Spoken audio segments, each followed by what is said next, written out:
Glória a Deus. Cumprimento a igreja que a paz do Senhor. Amém, irmãos? Deus é fiel e maravilhoso, né? Primeiro culto da família de 2025 e até aqui nos ajudou o Senhor, irmãos. Como já foi dito, alguns congregantes, alguns jovens viajando. E eu estava até pensando, né, irmãos? Como é bom, né? Os congregantes estão aproveitando bem. Aí eu pergunto, quem quer ser pastor? Quem quer ser pastor e quem quer ser pastor aqui na igreja? Não precisa responder não. Mas quem quer ser pastor e quem quer ser pastor, irmãos, aqui na igreja? Ó, a irmã Valéria já respondeu ali. Irmãos, quando nós viajamos, né, só alguns dias. No máximo uma semana. A gente já volta, já tem que voltar, né? Mas, irmão, sabe o que eu agradeço? Eu agradeço a Deus que Deus está capacitando pessoas aqui na igreja para daqui a um tempo, eu e minha esposa também aproveitar. Fazer igual os irmãos. Ir lá para Bahia, aproveitar, passar logo uns 15 dias. Só que é meio perigoso, né, irmãos? Às vezes o pastor volta, a igreja está vazia, todo mundo vai embora. Uma vez lá no Sol Nascente, nós íamos viajar, né? Uma semaninha, ia viajar. Aí eu falei para os irmãos, olha, vai ter uns irmãos aqui cuidando. Eu falei, irmãos, não faltem, irmãos. Vem todo mundo ajudar. Não faltem para ajudar os irmãos que vão ficar aqui cuidando da igreja. Irmãos, você acredita que é a mesma coisa de eu ter falado, irmãos, falte todo mundo. Um monte de gente não foi aquela coisa toda. Mas Deus é fiel, né, irmãos? Deus é fiel. E nessas horas nós vemos, rapaz, nessas horas também a gente se sente até importante, né? Que a gente não estava na igreja e todo mundo sumiu. Mas brincadeira, irmãos, brincadeiras à parte. Importante é Jesus, porque nós só estamos aqui pela graça e pela misericórdia dele. Vamos abrir a palavra do Senhor em Mateus 25. Mateus 25, os irmãos podem abrir em 25. E pode sentar, irmãos, pode sentar que nós vamos ler aqui o texto todo, né? Mateus capítulo 25. Quantos irmãos acham? Este vai ser o tema, irmãos. O tema durante 3 meses. Pastor, por que durante 3 meses? É porque este ano eu estou pedindo umas direções novas. Eu e minha esposa estamos orando, né? Para ter algumas direções novas, né? Durante esse ano aí. Algumas coisas novas que nós pretendemos implantar na igreja. E sempre é bom, né? Mudar um pouquinho. Para a gente não ficar sempre acostumado ali na mesma coisa. Aí eu pedi para Deus. E uma das direções que Deus me deu foi essa.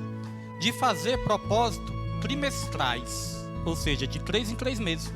É igual estudo bíblico, né? Estudo bíblico são 3 meses, 4 trimestres. Então nós vamos ter 4 propósitos durante todo o ano. O primeiro propósito que Deus colocou no nosso coração foi esse, da parábola das 10 virgens. Os irmãos veem que é um propósito voltado para a salvação, voltado para a palavra, irmãos. Propósito essencial nas nossas vidas, porque o mais importante para as nossas vidas é a salvação. As demais coisas, elas são acrescentadas, mas a nossa vida espiritual, a nossa salvação tem que vir em primeiro lugar, é o mais importante. Então, quando muitas vezes, muitas igrejas estão aí, né, só fazendo propósito de bênção, de milagre, de cura, isso é bom, isso faz parte também. Mas nós procuramos focar aqui, irmãos, em temas voltados para a espiritualidade e para a nossa salvação, que as demais coisas Deus ele vai cuidar nas nossas vidas quando nós buscamos o espiritual em primeiro lugar. Então os irmãos acharam Mateus 25? É a parábola das 10 virgens. Eu creio que hoje nós vamos olhar com os olhos um pouco diferente para essa parábola. Porque às vezes nós já ouvimos muitas pregações sobre ela. Às vezes nós já lemos ela várias vezes, mas muitas vezes não prestamos atenção no principal que está aqui nessa palavra, irmãos. Vamos convidar vários preletores também, né? Esperar os irmãos voltarem também. Vamos estar convidando os pregadores, preletores. Eu creio que Deus vai estar usando cada um de uma maneira, né? Cada um para trazer uma revelação para a igreja. Mas o que Deus me mostrou e o que Deus colocou no meu coração, eu creio que nós vamos prestar atenção em algo que muitas vezes nós não prestamos atenção. Então a palavra de Deus diz: o reino dos céus será, pois, semelhante 10 virgens que pegaram suas candeias e saíram para encontrar-se com o noivo. 5 delas eram insensatas e 5 eram prudentes. As insensatas pegaram suas candeias, mas não levaram óleo ou azeite, né, dependendo da tradução. As prudentes, porém, levaram óleo em vasilhas, junto com as suas candeias. O noivo demorou a chegar, e todas ficaram com sono e adormeceram. À meia-noite, ouviu-se um grito: o noivo se aproxima, saiam para encontrá-lo. Então todas as virgens acordaram e prepararam suas candeias. As insensatas disseram às prudentes: dei-nos um pouco do seu óleo, pois as nossas candeias estão se apagando. Elas responderam: não, pois... Perdão, irmãos. Elas responderam: não, pois pode ser que não haja o suficiente para nós e para vós. Vão comprar óleo para vocês. E saindo ela para comprar o óleo, chegou o noivo. As virgens que estavam preparadas entraram com ele para o banquete nupcial, e a porta foi fechada. Mais tarde vieram também as outras e disseram: Senhor, Senhor, abra a porta para nós. Mas ele respondeu: a verdade é que eu não as conheço. Portanto, vigiem, porque vocês não sabem o dia e nem a hora, irmãos. Muito forte, né, igreja? Muito forte. Então, essa parábola, Jesus ele está fazendo aqui uma comparação, uma representação. Ele está comparando a salvação, ele está comparando o reino dos céus como um casamento, como uma festa de casamento. Agora, a primeira coisa que nós temos que prestar atenção aqui: Jesus, ele fala do noivo, Jesus, ele fala das 10 virgens, mas os irmãos prestaram atenção que Jesus, ele não fala da noiva. Ele fala das 10 virgens, mas não fala da noiva. Aí muitos podem pensar: pastor, mas as 10 virgens não é a noiva? Não são a noiva? Aí ficaria esquisito, né, irmãos? Porque aí seria um casamento poligâmico, ou seja, um noivo casando com várias noivas. É certo que no Antigo Testamento isso acontecia também, né? Mas não é isso que a parábola está mostrando. Não é um casamento de um homem com várias noivas, não. Então a noiva aqui não aparece. E sabe por que a noiva não aparece, irmãos? Porque a verdadeira noiva de Cristo é a igreja. A verdadeira igreja é a igreja invisível, que ninguém vê. Porque a igreja visível todos nós vemos, mas nós não sabemos, irmãos, quem é igreja e quem não é igreja. Nós não sabemos, irmãos, porque nós sabemos que todos nós, salvos em Cristo Jesus, nós somos a igreja. Mas se a gente perguntar, nós temos certeza de quem é salvo e quem não é salvo? Só quem tem essa certeza é o nosso Senhor Jesus. Ele que vai fazer uma separação dos bodes e das ovelhas, né? De quem é salvo e quem não é salvo. É Jesus que vai fazer. Então nós podemos dizer que a igreja de Cristo não é placa, não é parede, não é denominação. Essa é a igreja visível, a igreja denominacional, organizacional. Nós vamos até aprender sobre isso também no estudo bíblico. Mas a igreja de Cristo, a igreja lavada e remida, salva de Cristo, ela é invisível, ela não aparece. E só Jesus sabe quem é ela, irmãos. Nós podemos até ter umas pistas, mas só Jesus é que tem certeza de quem é a igreja. E para nós aprendermos essa parábola, para nós entendermos essa parábola da maneira correta, nós temos que saber um pouco do contexto do casamento judeu. O casamento judeu era um pouquinho diferente, era outro contexto dos casamentos tradicionais que nós conhecemos, né? O casamento judeu, ele era feito em 3 etapas. A primeira etapa era um contrato. O contrato que fazia um compromisso, um contrato, que os pais dos noivos faziam entre si, esse compromisso. Essa era a primeira etapa.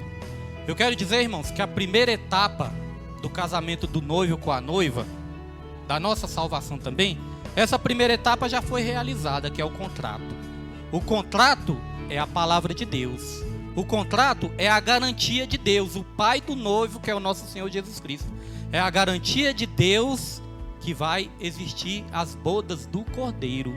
O contrato é a palavra. O contrato é a garantia da palavra. Então veja que a primeira etapa do casamento, irmãos, já aconteceu. A segunda etapa do casamento judeu, como que era?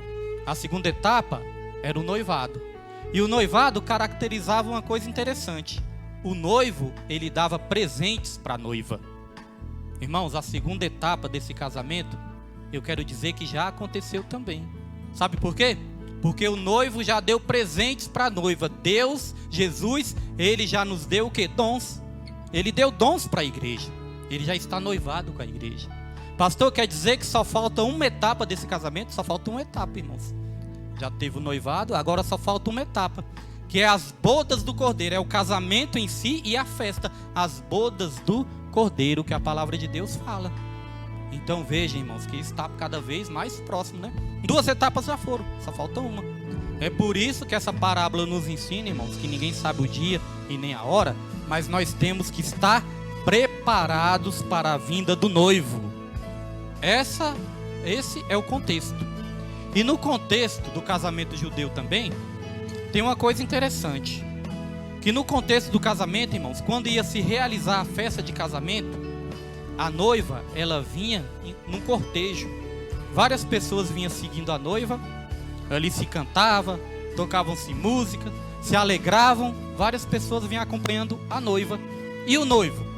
O noivo, ele ficava na casa dos pais. O noivo, ele ficava ali, ó, esperando o momento certo, na casa dos pais. Nós sabemos que o nosso Senhor Jesus Cristo está na casa do Pai, não é verdade, irmãos? Então o noivo ficava na casa dos pais. E as 10 virgens? Aí entra as 10 virgens.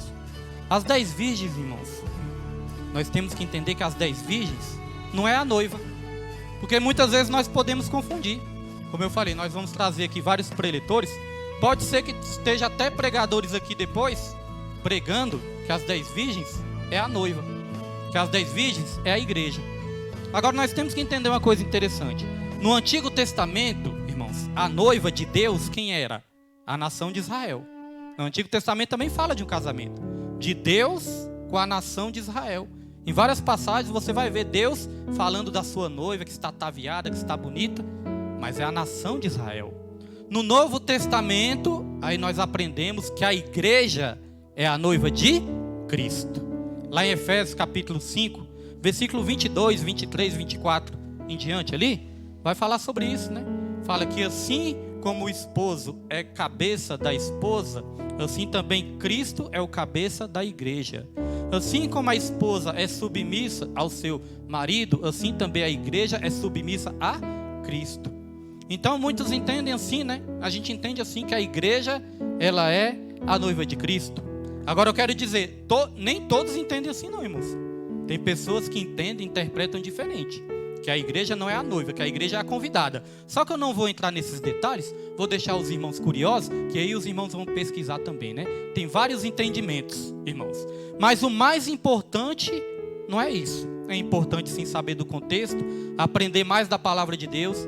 Mas o mais importante aqui, irmãos, é que essa parábola nos ensina a nós estarmos preparados, a nós estarmos vigilantes.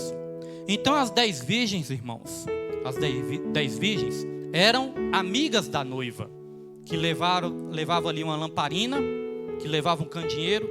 Tem alguns que interpretam também que as 10 virgens eram as damas de honra, né? Outros interpretam que as 10 virgens eram as madrinhas. Mas as 10 virgens, o mais importante saber, que as 10 virgens não era a noiva. A noiva estava invisível, a noiva estava escondida. Então o que essas 10 virgens faziam? Quando a noiva estava ali vindo no cortejo, celebrando, cantando, junto com muitas pessoas, aquela alegria toda, as 10 virgens estavam ali aguardando o noivo, com as suas lamparinas. Porque quando dava o aviso, lá vem o noivo, as 10 virgens tinham que estar com as lamparinas acesas, para iluminar o caminho do noivo. Aí o noivo ia de encontro à noiva. O noivo vinha buscar a noiva, irmãos. Pastor, então quer dizer que essas 10 virgens aí não tem nada a ver com os crentes? Não, aí que a gente se engana. Essas 10 virgens, irmãos, elas têm a ver com os crentes também. Essas 10 virgens também representam os crentes. E essas 10 virgens, elas representam 2 tipos de crentes. Aquele crente que está com a sua lamparina acesa, com a sua luz acesa ali também, mas aquele crente que tem, além de estar com a lamparina acesa, ainda tem reserva de óleo, ainda tem reserva de azeite. Esses são os crentes prudentes. E o outro tipo de crente? O outro tipo de crente está representado pelas virgens insensatas. Note que a palavra fala que 5 eram prudentes e 5 eram insensatas, tolas e até loucas, é chamada muitas vezes. Então, irmãos, as insensatas estavam até com as lamparinas ali, acesas, só que não tinha reserva de azeite. Ia chegar um momento que o que ia acontecer com essas lamparinas? Ia chegar um momento que essas lamparinas iam se apagar. Ia chegar um momento que essas lamparinas ia acabar o azeite. Ia chegar um momento que essas lamparinas ia acabar o óleo. Irmãos, nós temos que aprender uma coisa interessante. No Antigo Testamento diz que o Espírito Santo, ele vinha sobre certas pessoas e ele poderia também se retirar das pessoas. Ele vinha sobre reis, sobre profetas, sobre sacerdotes. O Espírito Santo vinha sobre algumas pessoas.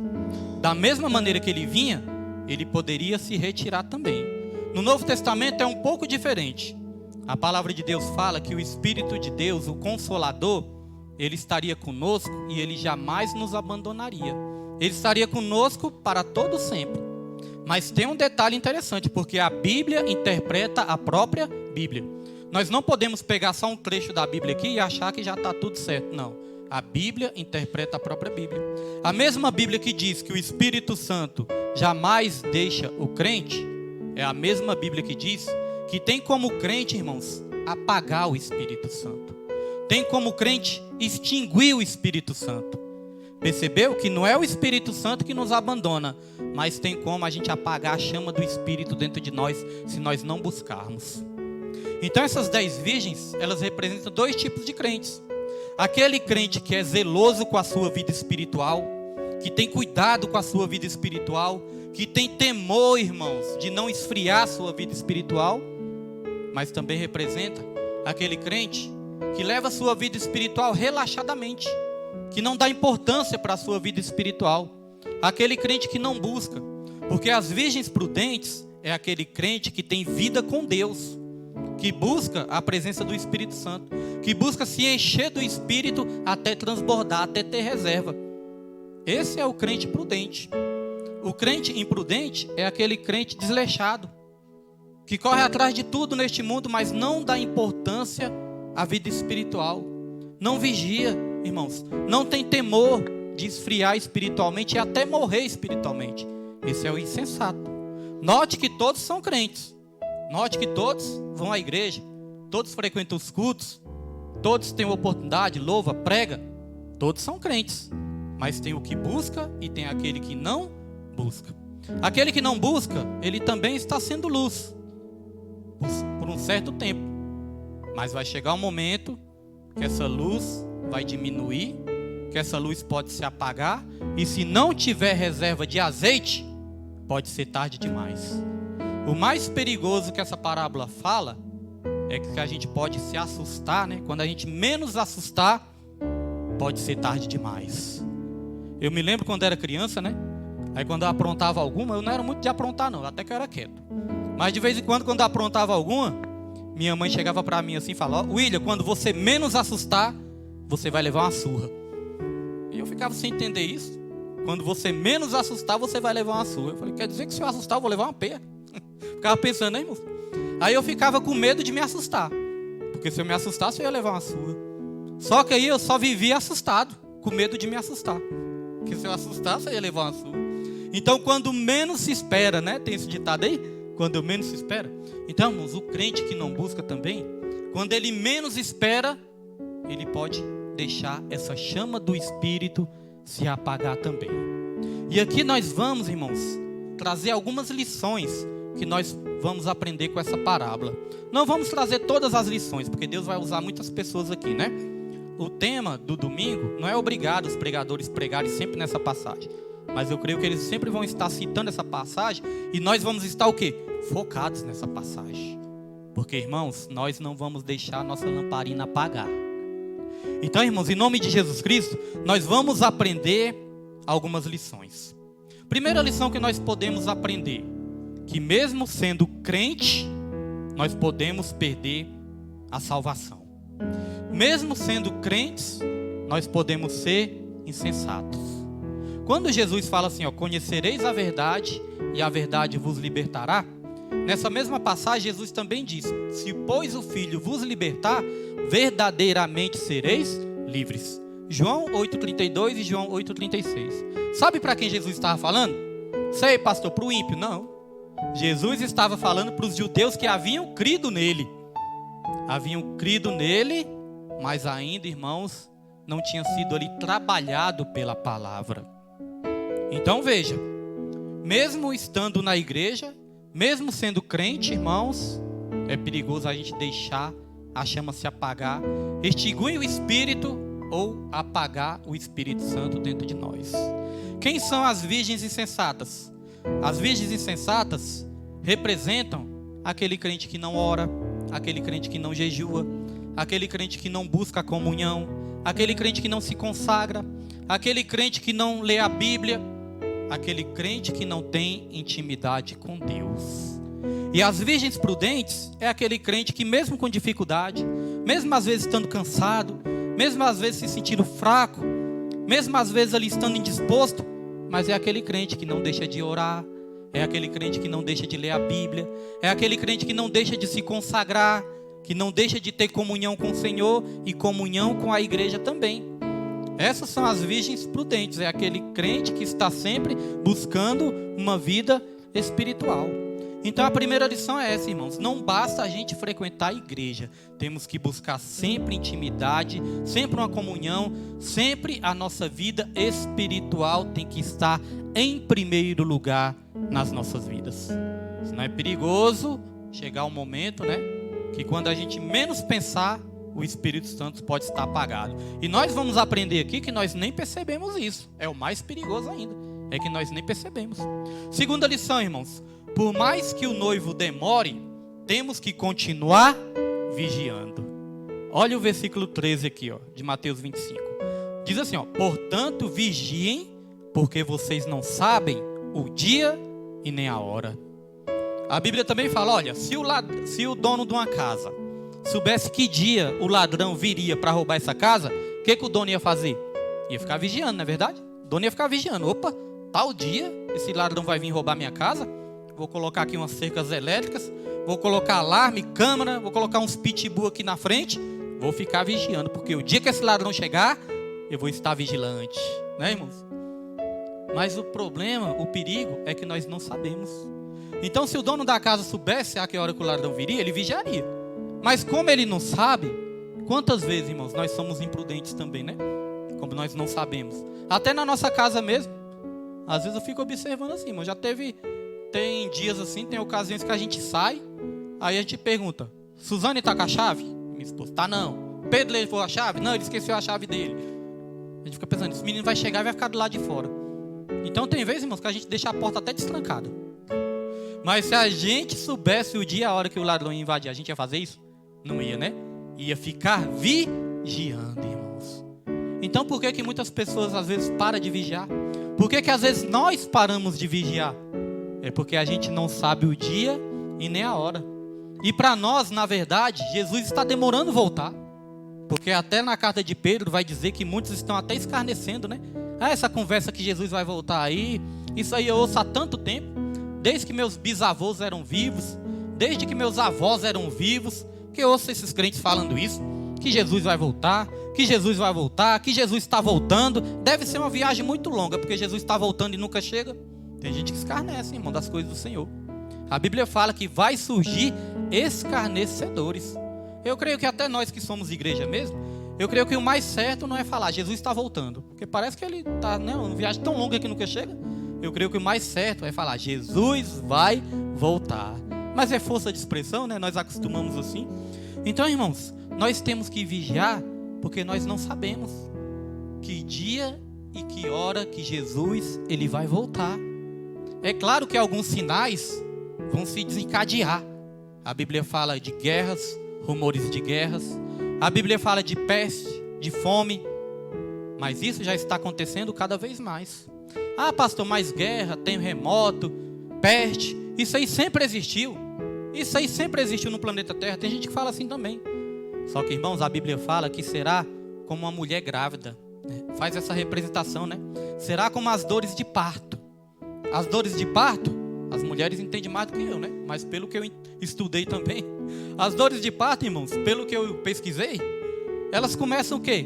Pequenas, né? Uma dorzinha aqui, uma dorzinha ali. E o espaço de tempo é muito longe, né? O espaço de tempo de uma dor para outra é um espaço longo de tempo. Às vezes dói de manhã, às vezes vai doer só de noite. Às vezes dói num dia, às vezes vai doer só no outro dia. Tá certo, irmã Daniela? É isso mesmo?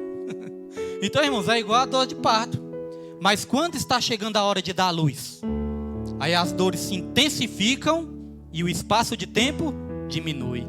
Ou seja, dói mais em menos tempo. É toda hora dor. É dor toda hora, irmãos. E a dor aumenta. Mas por quê? Porque está perto de dar a luz. Então veja que Jesus ele comparou com as dores de parto. Por quê? Sempre teve terremoto, sempre teve guerra, sempre teve fome, sempre teve peste. Pai contra filho, irmão contra irmão, sempre teve essas coisas. Só que agora está se intensificando cada vez mais. Eu não sei se os irmãos costumam acompanhar os noticiários, mas eu gosto de acompanhar. Irmãos, até o Brasil está se metendo em enrascada. Porque tem o presidente lá da Venezuela, né, que é um ditador, fraudou as eleições lá. Os Estados Unidos já está querendo invadir. Não está querendo invadir, eles não falam abertamente. Mas, irmãos, a intenção é essa. Falou, se tiver uma brecha ali, se tiver um motivo, nós vamos lá. Levar o exército, né? Aí a Argentina já fica do lado dos Estados Unidos, aí uns países já ficam, outros países ficam do lado da Venezuela. Então, irmãos, até aqui no nosso continente, que dificilmente a gente ouve falar de guerra, as coisas não estão tão tranquilas assim, não. Daqui para o dia 20 de janeiro pode acontecer muitas coisas. Então, às vezes, nós ficamos o quê? Desapercebidos do que está acontecendo. Isso são sinais, porque está se intensificando cada vez mais.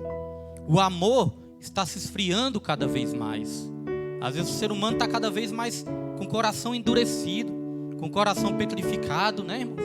Às vezes, a gente fica se lembrando de antigamente, né? A Bíblia fala que não é sábio se lembrar das coisas antigas, porque cada ocasião, né, tem seus desafios. Mas às vezes a gente fica se lembrando como era antigamente. Nossa, antigamente o povo parece que era mais animado, parece que o povo tinha mais amor. Mas a Bíblia fala que de tanto aumentar a iniquidade, o amor de muitos vai se esfriar. Esse é um dos maiores sinais. Irmãos, o amor da igreja não pode se esfriar. Nós não podemos nos desunir, ficar desunidos.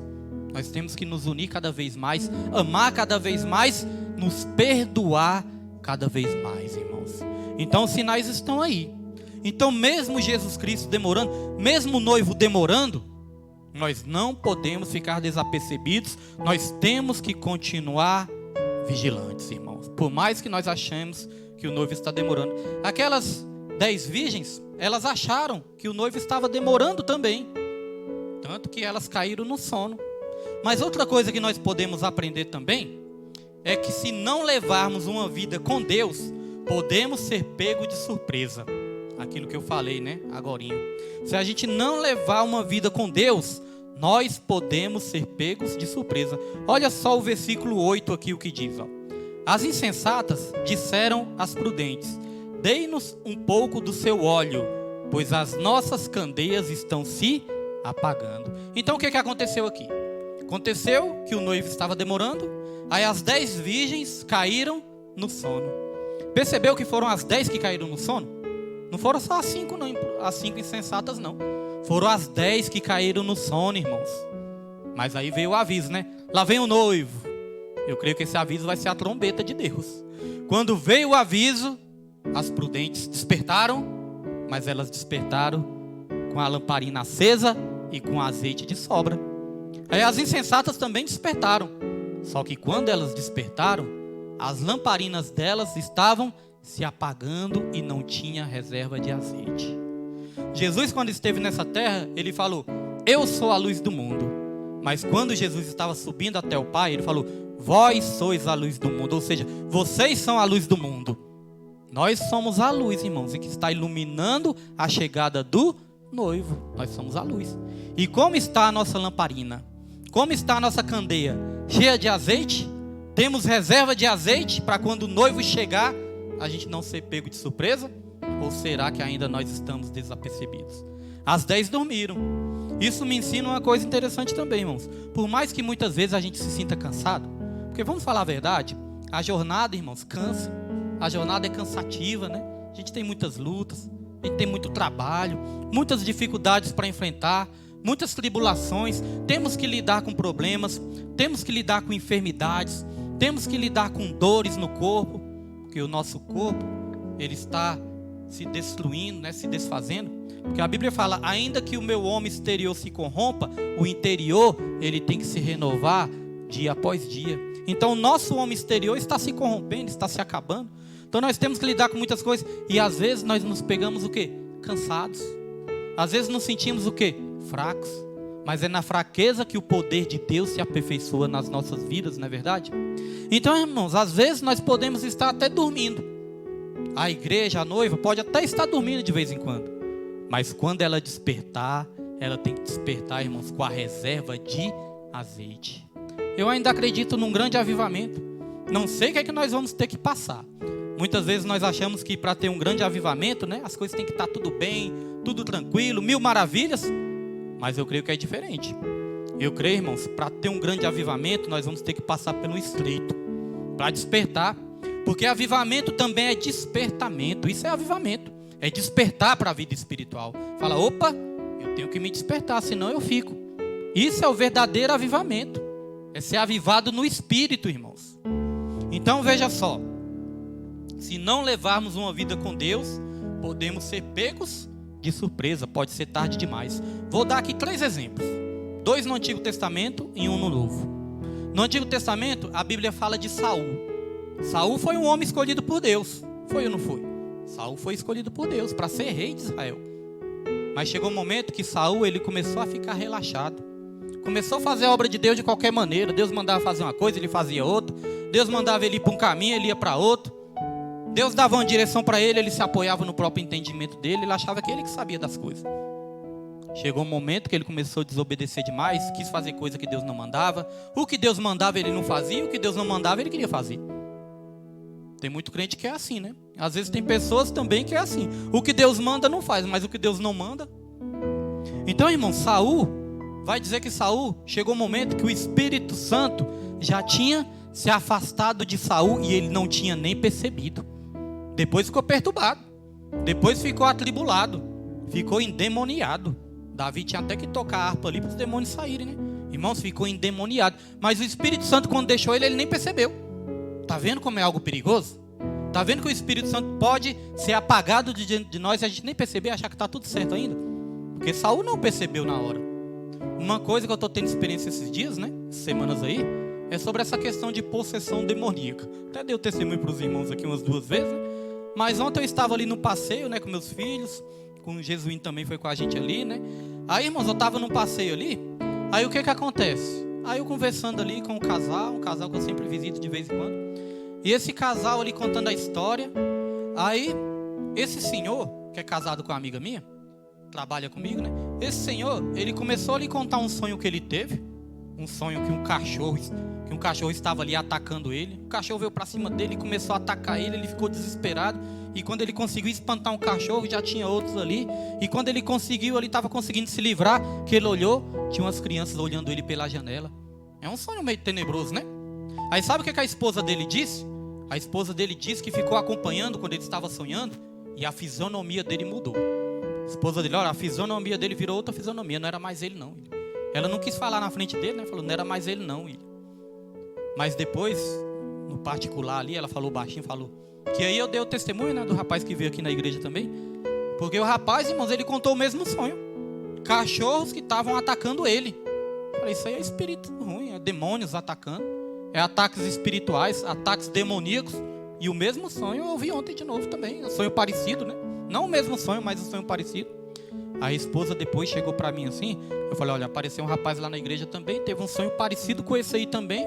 E aí nós fomos orar. Quando nós oramos, começou a manifestar o demônio lá. E ela falou, pastor William. E era isso mesmo que estava acontecendo. Ela não queria falar na frente dele, mas depois ela falou. E era isso mesmo que estava acontecendo. Eu percebi que era isso. Porque a fisionomia dele mudou. Era outra fisionomia.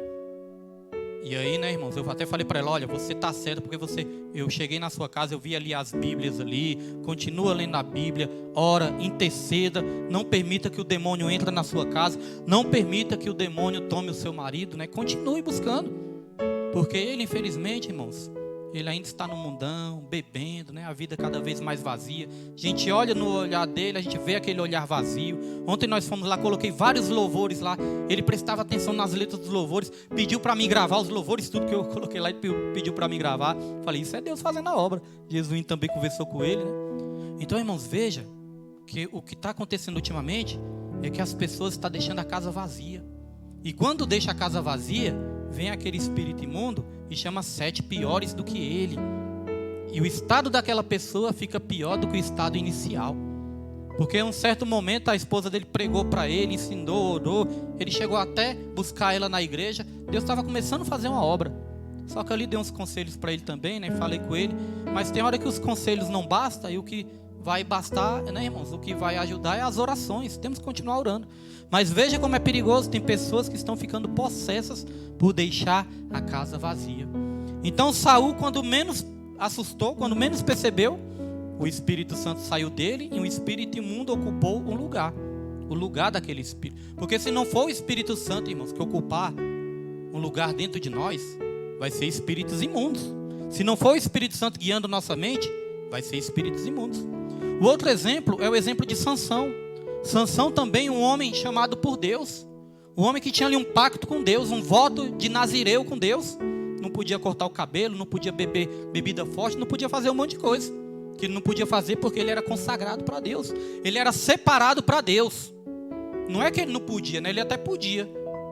Mas a palavra de Deus ensina que não convinha que ele fizesse isso. Porque se fizesse, irmãos, ele ia perder esse voto que ele tinha com Deus, esse pacto, essa aliança que ele tinha com Deus. O crente pode fazer o que quiser, mas tem coisas que se nós fizermos, nós vamos perder a intimidade com Deus.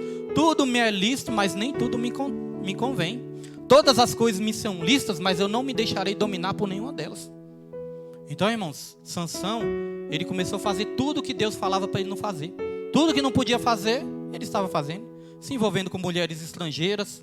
Começou a beber vinho, bebida forte. Começou ali até tocar no cadáver, que ele não podia tocar em cadáver também. Começou a tocar no cadáver ali, que ele tocou num leão morto ali. Tudo que não podia fazer, ele começou a fazer. O cabelo dele não podia ser cortado. Mas o Satanás usou uma mulher ali, irmãos, para armar uma armadilha até que o cabelo dele foi cortado. Aí os inimigos vieram contra Sansão, porque todas as vezes que os inimigos vinham, lá vem os filisteus. Aí Sansão chegava e arrebentava todo mundo. Mas chegou um momento que o Espírito Santo já não estava mais com Sansão, porque ele levou uma vida rebelde, uma vida de desobediência a Deus. Chegou um momento que o Espírito Santo não estava mais com ele. Quando chegaram os filisteus, ele achou que ia ser como antes, vencer todo mundo. Aí que ele percebeu, irmãos, que ele já não tinha mais a força de Deus com ele. Se nós não tivermos intimidade com Deus, nós não vamos ter a força dele dentro de nós. E quando o inimigo vir sobre as nossas vidas, o inimigo vai prevalecer, irmãos.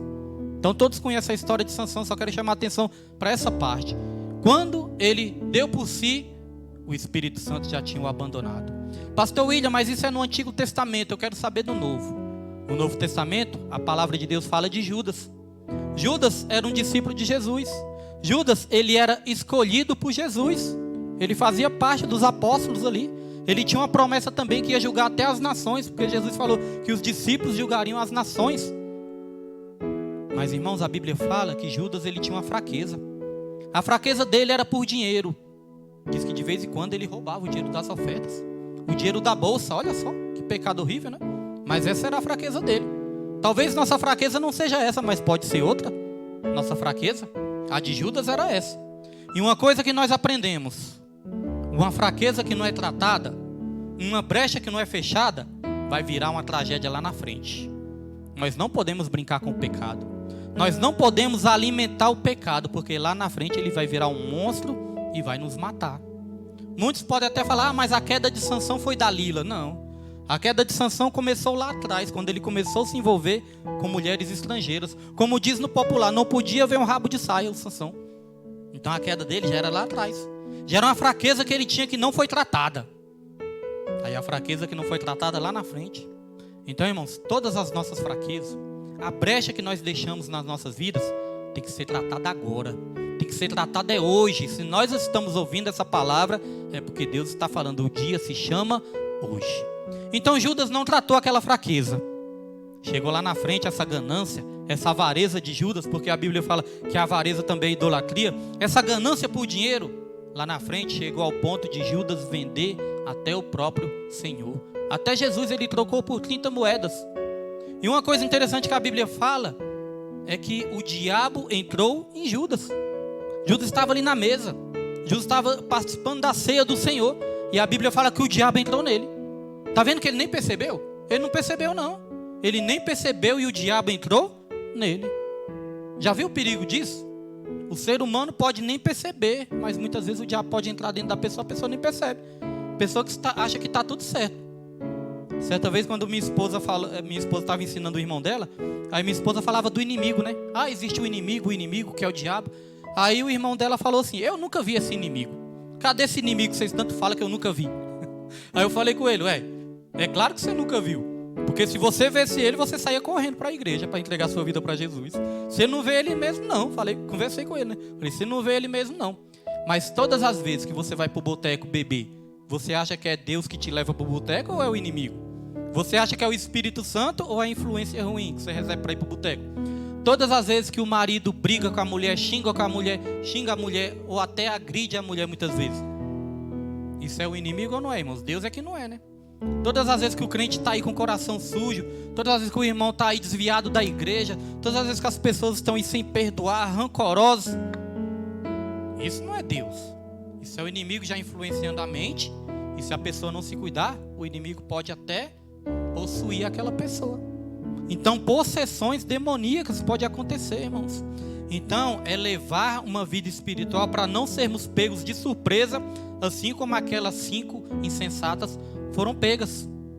E aí, em quarto lugar, irmãos, nós podemos aprender o seguinte, que a salvação, ela é individual.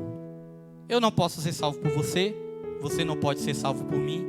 Eu não posso me santificar por você, você não pode se santificar por mim.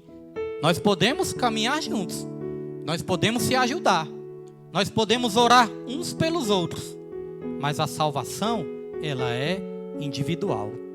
Lá na carta aos Romanos, a palavra de Deus fala, cada um prestará contas de si mesmo diante de Deus. Então, irmãos, o marido não pode pensar assim, eu estou tranquilo, minha esposa ora por mim, então eu estou tranquilo. Não, ela está ajudando em oração. Ao contrário também é verdade, a esposa não pode pensar, meu marido é um homem de oração, só vive no monte, então eu vou relaxar. Não, irmãos, os dois juntos, o que a palavra fala? O que dois concordarem na terra será feito nos céus. Os dois juntos entram em concordância e aí o milagre acontece. Agora, se tiver um jugo desigual, às vezes, irmãos, no lugar de um se converter, é perigoso até o outro perder as forças e desistir. Não aguento mais, não. Esse pudim de pinga, tem muitos que chamam assim, né? Eu não aguento mais orar pelo esse pudim de cachaça, não aguento mais, vou desistir. Mas não, irmãos, não podemos desistir. E aí nós temos que orar, nós temos que pedir, nós temos que pregar, nós temos que ensinar para que o jugo não fique desigual. Para que os dois caminhem, porque a Bíblia fala que o cordão de 2 dobras, de 3 dobras, né? Não lembro quantas dobras, mas o cordão de 3 dobras, né? 3 dobras, não se arrebenta fácil, né? Então é o esposo, a esposa e Deus. A prioridade do esposo é a esposa, a prioridade da esposa é o esposo, e a prioridade dos dois é Deus que está nos céus. O cordão de 3 dobras não se arrebenta. Senão o jugo pode ficar desigual. Mas nunca podemos desistir de ninguém. Porque a Bíblia fala, irmãos, que muitas vezes a esposa pode santificar o seu esposo de tanto orar, tanto buscar, tanto ter um bom procedimento, pode ganhar o esposo para Jesus. Nunca desistir de nenhum dos nós. Então a salvação ela é individual. Olha o que diz no versículo 9. Diz assim, elas responderam, não, pois pode ser que não haja o suficiente para nós e para vocês. Vão comprar óleo para vocês. Então, no contexto aqui, só para a gente não se perder, o noivo estava chegando, avisaram, lá vem o noivo. Aí as prudentes despertaram, estavam ali com as suas candeias cheias de óleos, com reserva de óleo, mas as insensatas, quando olhou para a lamparina, falou, meu Deus do céu, minha lamparina, não é que minha lamparina está vazia? E eu não tinha nem percebido, que minha lamparina estava esvaziando. Muitos vão dizer assim, eu não tinha nem percebido que eu estava vazio do Espírito Santo. Estava nem percebendo isso, que eu sou vazio do Espírito. Então as insensatas olharam, meu Deus do céu, a lamparina está vazia. E agora? Aí muitas vezes nós procuramos facilidades. Muitas vezes nós procuramos o caminho mais fácil. Às vezes no lugar de orar, aí nós falamos, fulano, ore por mim. Às vezes no lugar da gente vir para a consagração, quem pode vir, né, claro. Às vezes nós falamos, fulano, ore por mim lá na consagração. Aí se o pastor falar, tal dia eu vou para o monte, pastor, ore por mim lá no monte. Mas por que nós mesmos não vamos, né, orar? Por que nós mesmos não buscamos Aí minha avó, ela não sabia ler direito, ela sempre pedia, né? Ela começava, irmãos, minha avó, ela começava a ler a Bíblia, eu perdia a paciência. Eu não aguentava não, porque minha avó não sabia ler. Aí ela ficava aqui, ó, por exemplo, um texto aqui da Bíblia, ela ficava,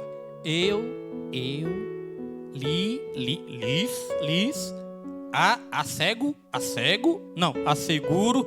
Aí eu perdi a paciência. Não, vó, me dá essa Bíblia aí. Era menina ainda. Vó, me dá aí que eu vou ler para a senhora. Que eu não tinha paciência. Tanto que ela errava, né? Vó, me dá aí que eu vou ler para a senhora. Mas aí já era um trabalhar de Deus, né? Que eu começava a ler a palavra dele para ela e começava a achar interessante. Nossa, negócio interessante aqui. Já era Deus trabalhando na minha vida. Eu lia para ela. Agora quem sabe ler, irmãos? Quem sabe ler vai esperar que alguém leia a Bíblia para ele? Não, né? Então a salvação, ela é individual. A caminhada é coletiva. Nós andamos coletivamente. Mas a salvação, naquele grande dia, a Bíblia fala que tem o livro da vida e tem o livro das obras. Deus vai olhar ali, ó, as obras de cada um. No galardão, para ganhar galardão também. Deus vai provar as nossas obras. Aquelas obras que não resistirem ao fogo, que forem de feno, de papel, de madeira, aquelas que se queimarem, essas obras não vão ser aprovadas. Mas aquelas obras, irmãos, que forem igual ouro, pedra preciosa, quando passar pelo fogo, serão essas obras que serão aprovadas. Então a salvação é individual. Cada um prestará conta de si mesmo diante de Deus. E não adianta naquele dia pensar assim, eu não fui buscar por causa do fulano, eu não fui buscar por causa de ciclano, eu me decepcionei com o pastor, eu me decepcionei com a igreja. Naquele grande dia, irmãos, não vai ter desculpa, né? Naquele dia a palavra de Deus fala que nós somos indesculpáveis diante do Senhor, irmãos. Então temos que vigiar e buscar cada vez mais, porque ninguém pode buscar por mim. Essa vida que estava sentada ali, essa vida que estava levando uma vida na miséria, né? Na sarjeta, morando na rua, estava todo sujo, bêbado. Essa vida, eu comecei a perguntar para ele, né? A vida dele, como tinha sido, qual era a história dele. E toda história que ele contava, de derrota, de tragédia, sempre ele arrumava um culpado. Eu me decepcionei com fulano. Eu me decepcionei com ciclano. Eu me decepcionei até com minha própria irmã. Aí eu me lembrei de uma coisa que a Bíblia nos ensina. Desde o começo que o ser humano, ele quer sempre terceirizar a responsabilidade das suas derrotas. Vou te trazer na Bíblia. Quando Adão e Eva pecaram, quando Deus foi prestar contas, o que Eva falou? Senhor, foi o demônio, foi o diabo aí, foi culpa do diabo. Quando ele chegou para Adão, Adão falou, não, Senhor, foi culpa da mulher que tu me deste. Ou seja, a culpada é a mulher e a culpada é o Senhor também que me deu ela. Se o Senhor não tivesse me dado essa mulher, não tinha acontecido nada. Estava culpando até Deus, né? Então veja que o ser humano, ele sempre quer terceirizar os seus erros. Ele sempre quer terceirizar as suas derrotas. Nós sempre vamos querer achar o culpado, irmãos, para eximir a nossa culpa. Mas não adianta a gente examinar a vida dos outros. O que a palavra de Deus fala na Santa Ceia? Examine-se cada um a si mesmo. A Bíblia não manda a gente examinar o irmão. A Bíblia manda examinarmos a nós mesmos. Então se a gente vai na Santa Ceia também pensando, nossa, aquele irmão ali está tomando Santa Ceia, aquele irmão ali toca o terror e fica tomando Santa Ceia. Não, a Bíblia não mandou fazer isso. A Bíblia mandou nós examinarmos a nós mesmos, irmãos. Então nós temos que ter esse cuidado com a nossa vida espiritual, irmãos. E só para concluir, porque no contexto é esse, né? Quando chegou o noivo, todas gritaram, lá vem o noivo. E aí as insensatas quiseram o quê? Quiseram o azeite das prudentes. Já sei o que eu vou fazer. Nós sempre buscamos facilidade, né? Já sei o que eu vou fazer. No lugar de eu sair para comprar, sair atrás de azeite, na hora dessa, eu já sei o que eu vou fazer. Vou pedir pro azeite aqui, ó, da prudente. Aí a prudente olhou para a imprudente e falou assim, não posso te dar meu azeite. Porque se eu te der o meu azeite, vai faltar para mim e para você. Irmãos, isso aí eu quero trazer também para nos ensinar uma coisa. Nós temos que ter cuidado até na hora de ajudar, irmãos. Nós temos que pedir direção para Deus na hora de ajudar. Porque às vezes a pessoa é tão atribulada e não quer conserto de jeito nenhum, que além dela atribular a vida dela, ela pode atribular a nossa também. A Bíblia manda a gente ajudar? Manda. Mas nós temos que ter cuidado. Porque dependendo da situação, a pessoa pode roubar todas as nossas forças. Roubar a nossa energia, nos deixar para baixo também. Então temos que tomar cuidado. Porque se a gente quiser dar o nosso azeite todo, pode ser que não dê para consertar a vida da pessoa e ainda falta para nós. Então, até para a gente ajudar, a gente tem que pedir direção para Deus. Jesus, ele falou para os discípulos, falou, olha, vocês vão pregar a palavra, vão ensinar, vão abençoar as casas, mas a casa que não quiser a bênção, que não quiser a paz, vocês vão bater a poeira dos seus pés e a paz vai voltar para vocês. Quantas vezes a gente insiste, a ver que a pessoa não quer de jeito nenhum. Aí tem hora que a gente tem que bater a poeira dos pés e botar nas mãos do Senhor, irmãos. Porque Deus é que sabe. Mas aí quando essas virgens loucas quiseram o azeite da prudente, irmãos, já era tarde demais. E veja que o noivo, nesse contexto aqui da parábola, fala que o noivo ele chegou à meia-noite. Meia-noite não era um horário usual para casamento, não. Eles estavam acostumados com casamento de noite. Mas meia-noite, eles não estavam acostumados. Eles não estavam esperando por isso. Isso nos ensina que Jesus, ele vai vir uma hora também, irmãos, que nós não estamos esperando. Uma hora improvável que Jesus vai vir. Um dia e uma hora improvável. Então pode ser a qualquer momento. Desencadear todos os eventos aí e Jesus voltar. Numa hora improvável. Isso é outra coisa que essa parábola nos ensina. Por isso que a vigilância tem que ser todos os dias. Nós não podemos, buscar um dia e o outro não. São todos os dias.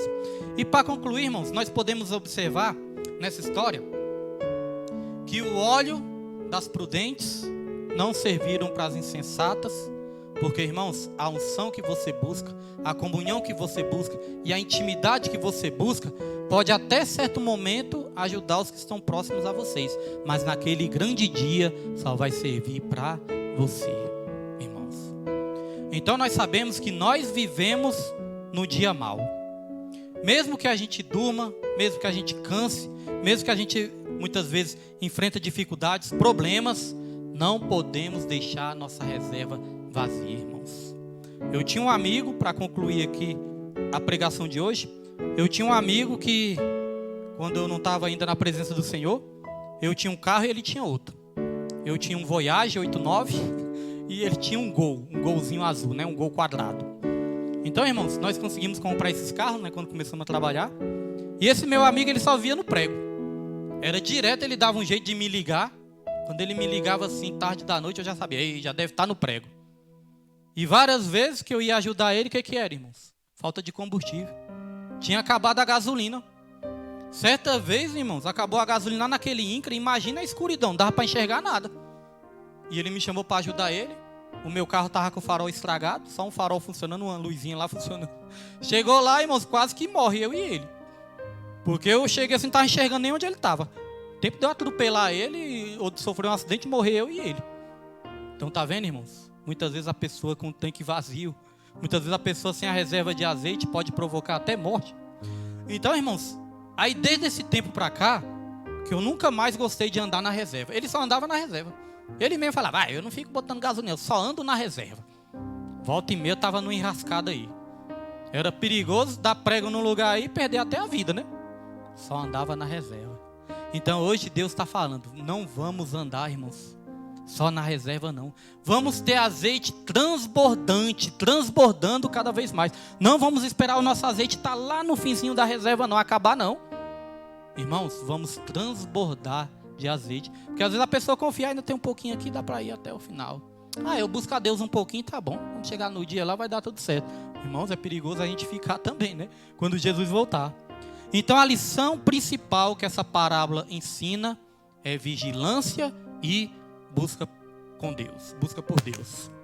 Porque a salvação, ela vem para todos, mas só aqueles que tiverem uma reserva de azeite, a botija cheia, e essa reserva de azeite, irmãos, é que vai, em nome de Jesus Cristo, participar das bodas do Cordeiro. Quando o noivo fechou a porta, as prudentes entraram. Mas quando o noivo fechou a porta, as imprudentes começaram a bater desesperadas. Porque as prudentes falaram, vamos lá comprar azeite. Quando elas resolveram buscar, já era tarde demais. Isso pode acontecer. Quando a pessoa resolver buscar, pode ser tarde demais, irmãos. Quando elas resolveram buscar o azeite, já era tarde demais. Chegou atrasada para as bodas do Cordeiro. E quando chegou atrasada, bateu na porta. Aí o que o noivo falou? O noivo fechou a porta, Porque quem fecha a porta é Deus. Fechou a porta da arca, fechou a porta também dessa festa de casamento. E quando bateu na porta, essas imprudentes, elas ouviram a frase mais triste que o ser humano pode ouvir. Qual é a frase mais triste que o ser humano pode ouvir, pastor? Jesus, ele olhou e falou: eu não vos conheço. A verdade é que eu não vos conheço. Já pensou, irmãos, a gente levar uma vida de engano? Uma vida achando que vai entrar nas bodas de cordeiro de qualquer maneira e não buscar pelo nosso espiritual, achando que vai dar tudo certo no final e chegar naquele grande dia perceber: peraí, mas minha vida está toda desconcertada, vou tentar consertar, e o noivo fechar a porta. E a gente chegar desesperado batendo na porta e o noivo falar: apartai-vos de mim que eu não vos conheço. Esse conheço quer dizer intimidade com o Senhor, irmãos. Então essa parábola é para nos alertar. Veja que nós já olhamos com um olhar diferente, né? Muitas vezes a gente não prestava atenção em alguns detalhes. Essa parábola é para nos alertar. Não é para nos colocar medo, para a gente sair daqui aterrorizado, não. É só para a gente redobrar a nossa busca, para a gente redobrar a nossa vigilância em Cristo Jesus. Amém, igreja? Foi só até aqui. Quem crê, aplauda o nome do Senhor, em nome de Jesus Cristo, irmão.